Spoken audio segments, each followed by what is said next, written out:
I mean, is the camp mainly just like crazy people who believe it and they're just all out for it, or would they just be faking it so you couldn't tell, or do you get an impression that the kids ever get real, like afterwards or late at night or something when it's just the kids? Do you ever get a feel for who's...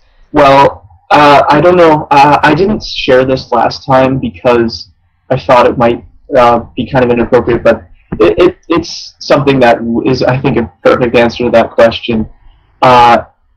Last year, in the summertime, at the camp, of course, I was walking down the road past the girls' cabins, and I noticed something on the front lawn, and I didn't know what it was at first, and I went over to it, and I looked down, and it was something the last thing I think I could have ever expected at that camp.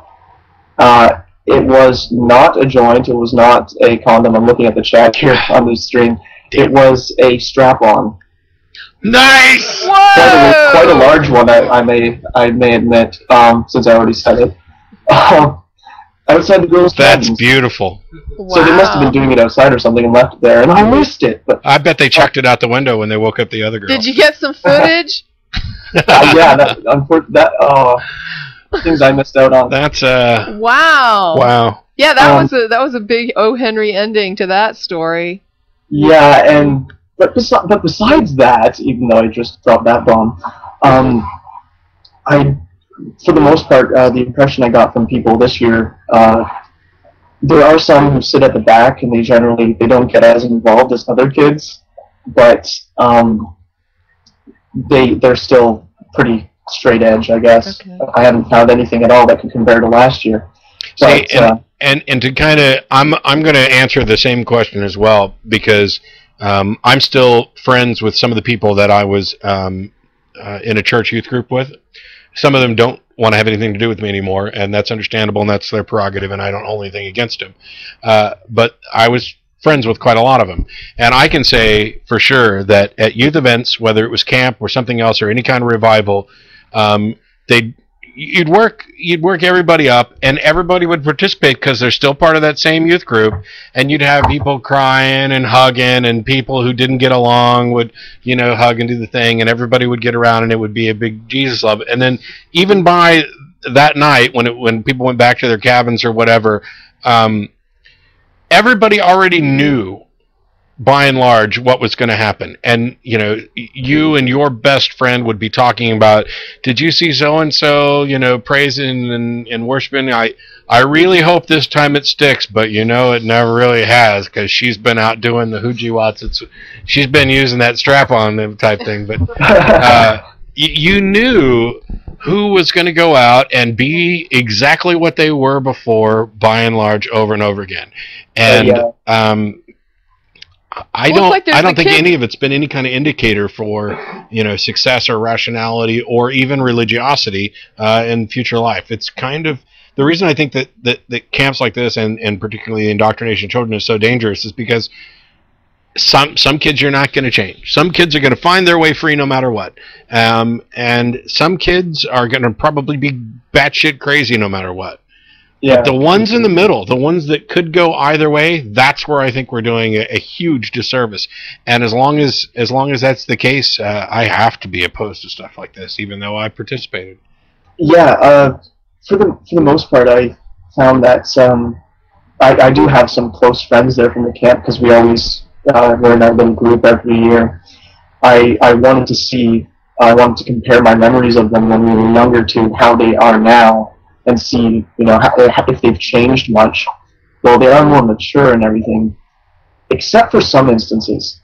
I usually don't use swearing or anything typically, unless I'm on the internet or not in public or polite conversation. But still, sometimes something will slip out. And I noticed at the camp they had a little thing going where if ever any one of them swore, they'd get punched in the arm by the other kid.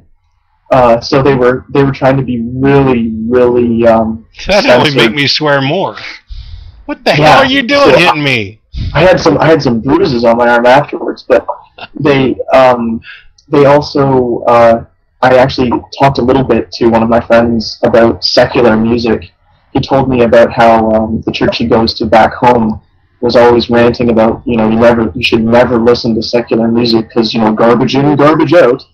And I told him, well, actually, I like to listen to some secular music like Motorhead, and I tried to drop some names of things where they have some particularly anti-religious songs, but I didn't mention them. And he was kind of alarmed, but I couldn't help it. Like he listens to like Christian rap, and I was like, how is that possible? Just tell him, the other night I was listening to this old vinyl LP of the Dayglow Abortions, and it was just awesome. Yeah, I'm sure he would just love that. But that was the biggest difficulty I think it was for me this year, because I was utterly alone. I didn't find a single person I think that I could have confided in. I basically had to keep my thoughts and most of what I wanted to say to myself for 5 days. Because I was either with, of course, the other children, or back at my own trailer with my mother, who was obviously a fundamentalist, so kind of kept it to myself. Well, do what you can, getting more videos up, and maybe even if you want to, I don't know, if you've got maybe some blog posts, I'm sure Tracy would probably be happy to take some email discussions with you with your comments on the camp and get them up on the Atheist Experience blog. But, I mean, if you've got one more comment you wanted to get in, that's fine. I just wanted to make sure we move on to all the people who are waiting. Sure. Well, first of all, thanks for having me on. And yes, me and Tracy have emailed back and forth a little bit. So I guess that would be great if we could do that sort of interview type thing through the emails and the interwebs and stuff. And thanks so much for having me. And see you all later. All right, thanks for the report, you. James.